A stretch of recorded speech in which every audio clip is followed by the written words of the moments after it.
Hey, good morning. It is Sunday, April the 11th, like any other Sunday normally when I wake up, which I just did. And I will turn my TV on and tune into Christian television.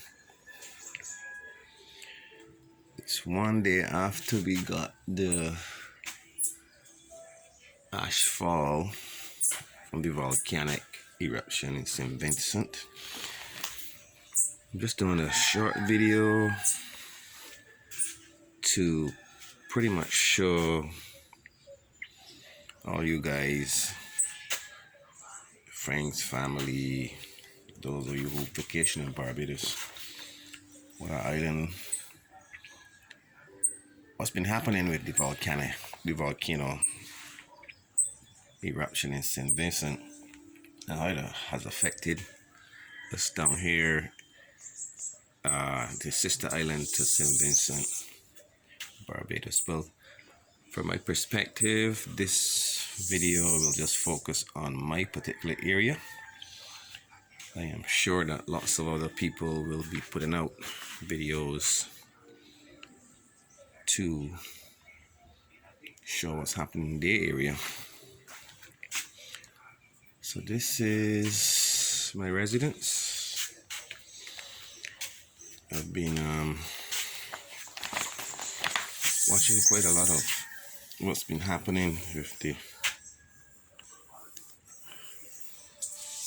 volcano in St. Vincent. I didn't sleep pretty well last night. I didn't sleep good at all because we had a lot of ash fall, as you can see. All of this, I have no idea. All of this is the ash fall from the effects of the volcano. You can see in my patio, there's dust everywhere.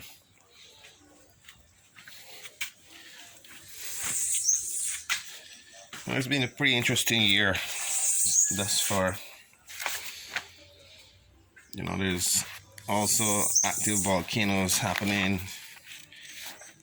as we speak in Iceland. I think they are experiencing a third eruption from the Fragadelsa Fall volcano.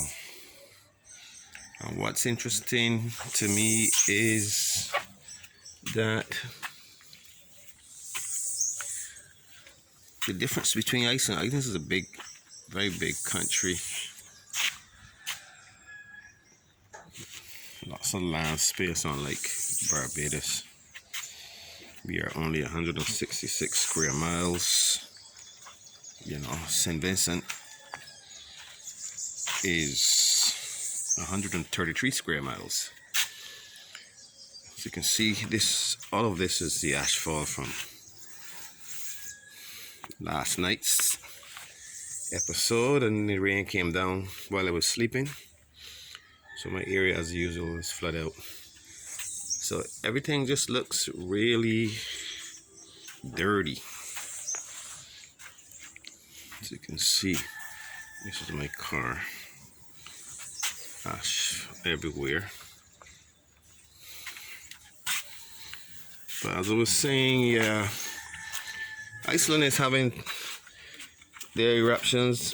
They've been having an eruption from their volcano since March of this year. Some very spectacular footage coming out of Iceland if you check it out. And the thing is that it's a tourist attraction for them. They're having like 30,000 people traveling from all over the world, scientists, journalists, tourists, to catch a glimpse of the lava flow. And the thing is, what's interesting is that people are standing, like some of them are standing like 10 feet away from the active volcano, just to get a glimpse of the spectacular views coming from the lava flow. The difference here is Soufriere, which has erupted in St. Vincent. Let me tell you a little bit about St. Vincent. St. Vincent is our sister island. It's about 1900 nautical miles away from Barbados, quite near, maybe 2 hours by the airplane. And La Soufriere, last time it erupted was in 1979. See, all of this is volcanic dust. Then the rain came down and it made it much worse because it's now muddy.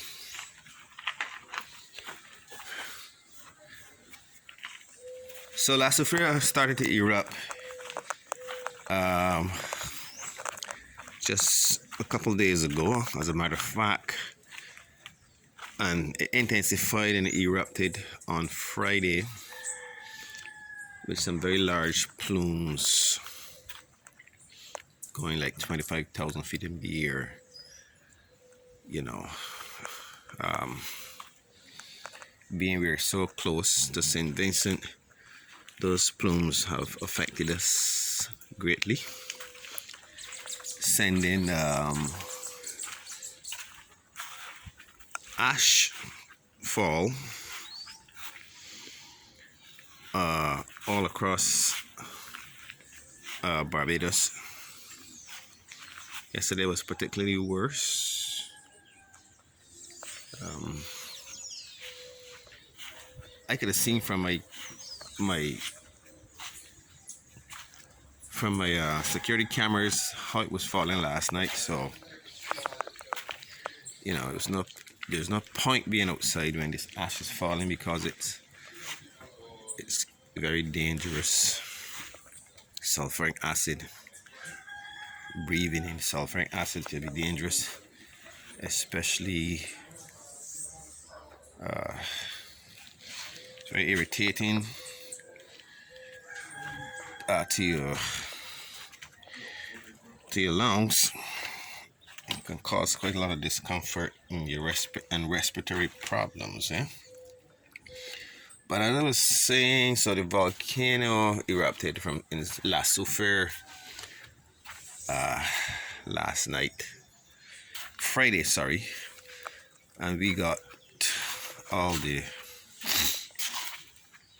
ashfall yesterday late into this morning, and it's pretty intense.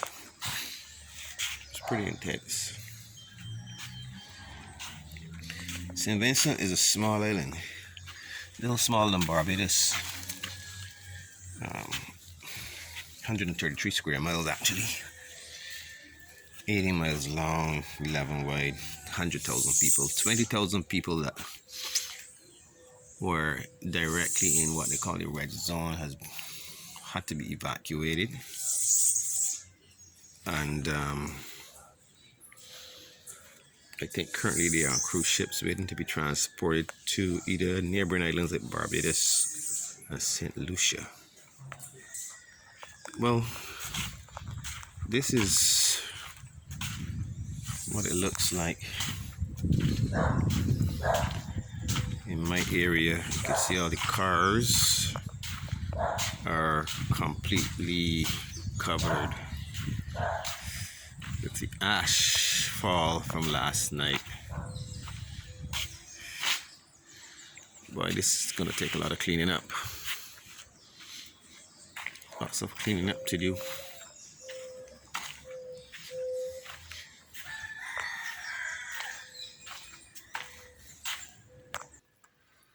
Where was I? Well, I'm in my car and I am going to take a drive down to my property to see what's happening down there. While doing this video, I realized that I'm outside. It looks as though that the ash has stopped, but then I realized that my eyes started to burn a bit. My eyes started to burn, and when I checked my phone, I realized that it hadn't stopped. Little fragments of ash were still coming down.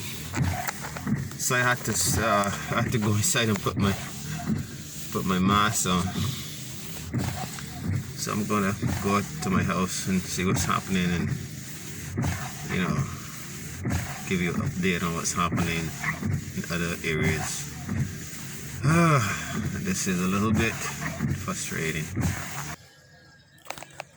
Well, here's a elevated view of some of the island from high. You can see how hazy it is everywhere. All of that is ash fall. It's still coming down. You know, if this doesn't stop, we're going to be in serious trouble. Why? Because not only from a cleaning point of view, people can clean their houses and their cars, but respiratory illnesses from this ashfall will create a problem for people like me who have sinus problems. It don't make no sense. It's still coming down. I know. My idea was down there washing his car, but you know, what is the point? The ash is still falling. You know, it's still falling. But I was saying, from a respiratory standpoint, you can't breathe in this. This is sulfur. It can be very dangerous to your lungs. You know, this is one time that for all you guys that are against wearing the face mask, let's just show you how Mother Nature is. You know, you don't want to comply with the government in one way, but look at this. This is how Mother Nature is. You got to comply when Mother Nature speaks. So if you're living down here in the Caribbean between these islands and you're getting this ash fall, you will be compelled. You don't have a choice. You're gonna have to wear a mask, because you can't breathe in this.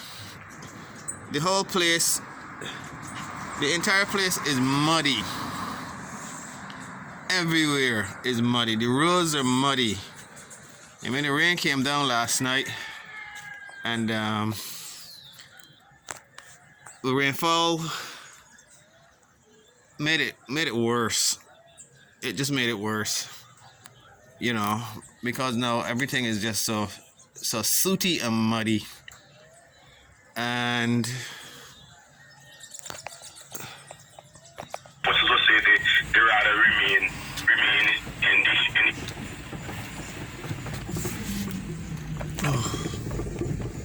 It's a glimpse of how the roads look. I mean, everywhere is, as I said, just muddy, miserable. I mean, we gotta thank God that it could have been worse. But as it is right now, people, the situation in St. Vincent is not good. The situation here in Barbados is not totally dangerous. All we're getting is the ash. As I said, you know, if you breathe in this, it could be problems. Right, so, you know, take a look at the road, heading back home. Boy, it's muddy. The worst thing that could happen to you now is if you don't have a vacuum cleaner.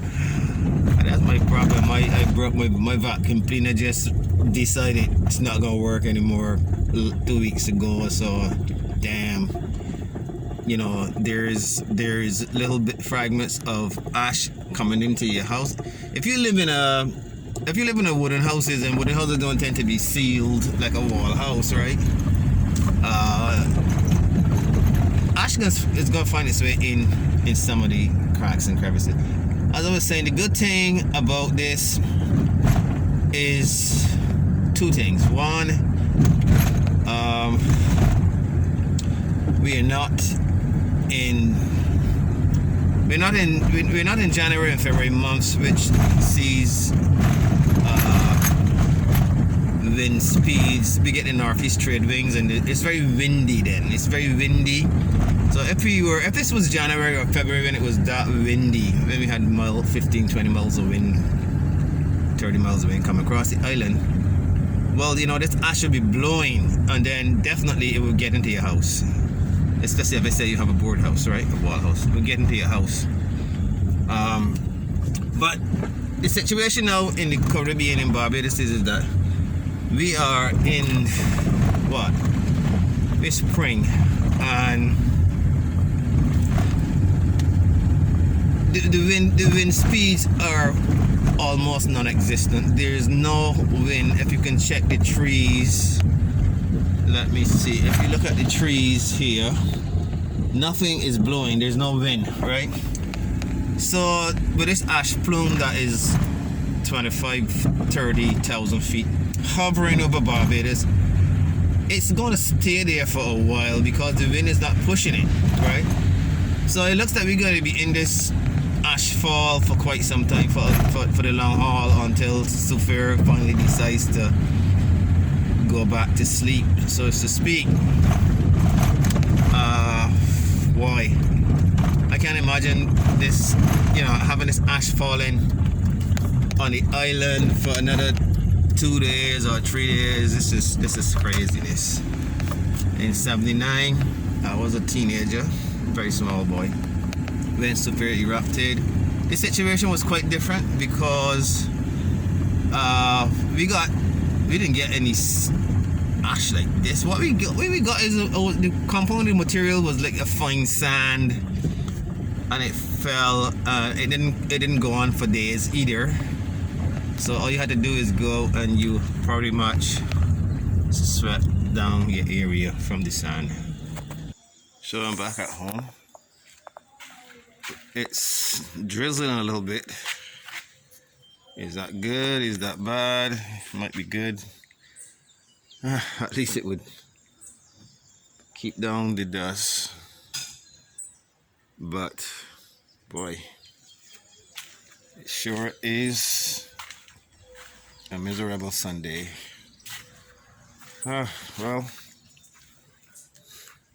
it is what it is. We just gotta thank God. It could have been worse, but it's not. So anyhow, this is Steve, your boy, Adabo Valley, Oshanidi, and let's just call this citizen journalism.